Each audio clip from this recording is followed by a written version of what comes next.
48-year-old teacher from Nueva Vizcaya is proving that age is no limit in sports. Brenda Ramos Zinampan bagged 12 gold medals and was named female MVP at the 2026 Philippine Masters Athletics Championships. The details in this report by Mobile Journal Denise Valdesancho.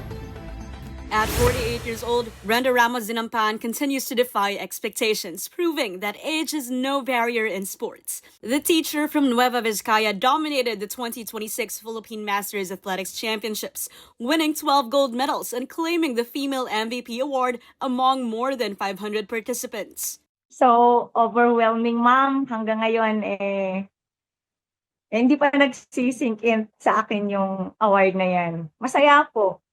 Brenda competed in multiple events, from sprints, relays, and even pole vaults. But long before her master's success, she was already making a name for herself in athletics. As a 17-year-old, she won silver in the 1995 Palarong Pambansa. Sa hurdles po talaga at saka sa sprints at saka nung year 1995, Palarong Pambansa, nag-silver medal po ako sa Palarong Pambansa noon, sa Lingayen, Pangasinan. After college, however, she stepped away from competitive sports to focus on teaching and training young athletes. For years, she thought her competitive days were over, until she was encouraged to join the Philippine Masters in 2017. Nung una, ma'am, isang laro pa lang yung nilalaro ko sa Masters. Tinatry ko lang, kaya ko pa ba maglaro? Parang na-challenge din ako.